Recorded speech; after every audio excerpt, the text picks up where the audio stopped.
Ici, le vent est perpétuel, le plus souvent entre force 4 et force 6, et peut d'ailleurs être assez froid, même en été. Ce vent souffle plus de 260 jours par an.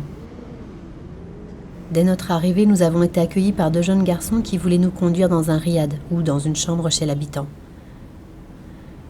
Ces intermédiaires de l'immobilier font une tâche assez rude, mais qui est bien récompensée puisqu'ils touchent un quart du prix de la chambre. Le plus jeune d'entre eux avait environ 12 ans et a couru derrière notre voiture pendant quelques minutes avant d'abandonner.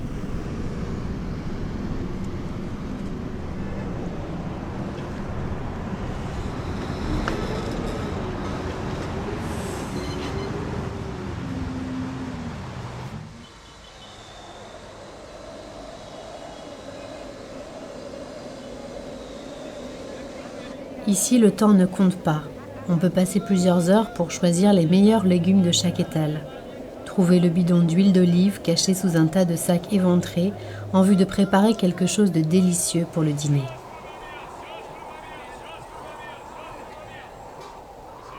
Avant de se décider à acheter, il est courant de toucher, de palper, de sentir et même de goûter les fruits ici et là. Et nous nous sommes vite assimilés à cette habitude locale.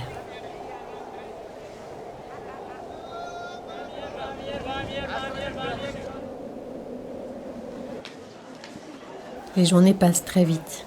C'est justement parce qu'on prend vraiment le temps de discuter, d'analyser, d'observer, de partager avec les autres. Nous avions rendez-vous à 9h tapantes au café de Naples avec un pêcheur rencontré la veille. Il est arrivé avec une demi-heure de retard et il nous a fait passer un moment formidable. Ce train de vie est vraiment différent de la course contre la montre perpétuelle du pays d'où l'on vient. D'ailleurs, il n'y a pas de montre à Essaouira. La journée est rythmée avec le soleil qui se lève et plus tard le soleil qui se couche. Entre les deux, les appels à la prière des muezzins. La belle vie.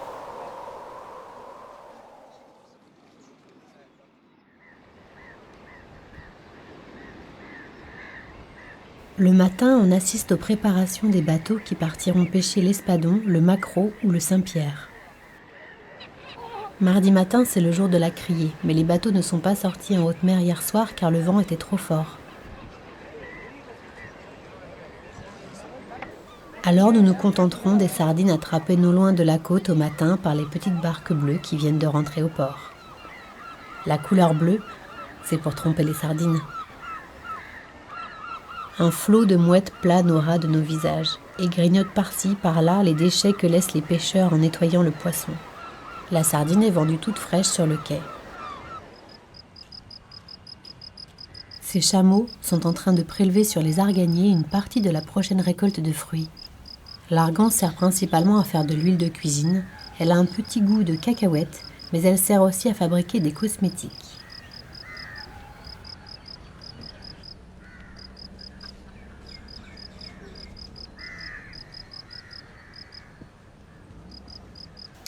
Pour obtenir 1 litre d'huile, il faut 30 kg de fruits, c'est-à-dire 6 à 7 arbres. La première étape est le dépulpage, qui sépare la noix de la pulpe du fruit grâce à une machine. La seconde étape est le concassage. Les employés, des femmes berbères essentiellement, sont payés au poids d'amande produite par mois et se partagent 25% du bénéfice total en fin d'année. Une bonne travailleuse peut concasser jusqu'à 1 kg de noyaux par jour.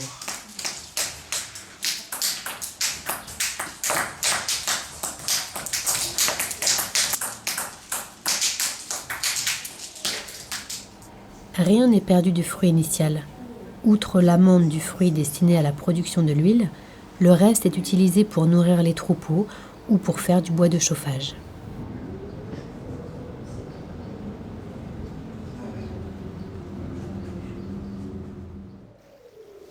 La ville d'Essaouira est posée sur une pointe rocheuse face aux îles purpuraires, les îles au murex. Ces mollusques si particuliers dont la couleur déteint sur l'eau de mer.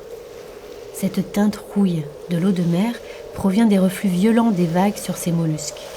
On en tirait autrefois le pourpre pour teindre les vêtements d'apparat.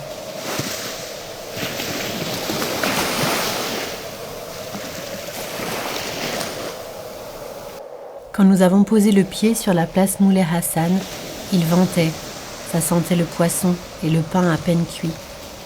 Il était tôt le matin, la ville se remettait des pluies torrentielles de la veille qui avaient inondé bien des rues. Des ouvriers nettoyaient les dégâts et des commerçants installaient leurs présentoirs.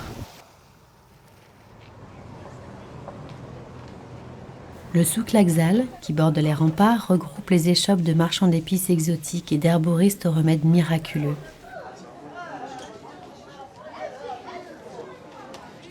Cônes de curcuma, cônes de paprika, cônes de gingembre, cônes de fenugrec. L'herboriste apothicaire nous a prescrit différents soins par ces mélanges savants de plantes séchées, conservées précieusement dans ces bacs parfaitement alignés.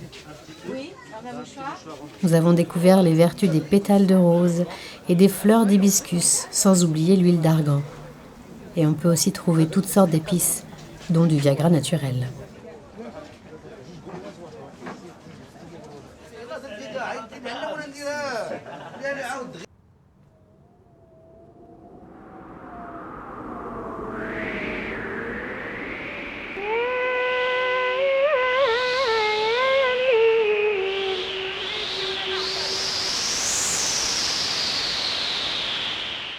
Autrefois, le samedi, c'était le Shabbat pour les 17 000 juifs d'Essaouira, dont beaucoup vivaient dans le Mela.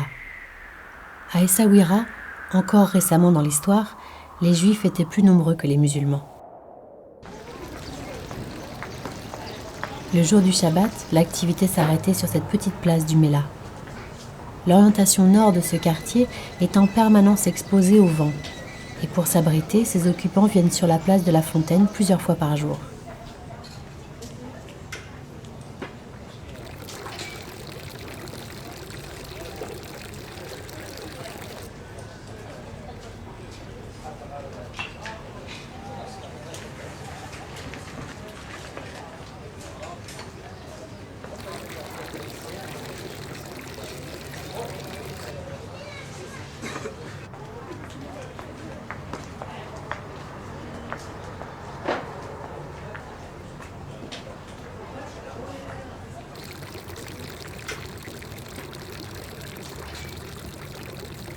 Cette femme, comme beaucoup d'autres, se cache le visage.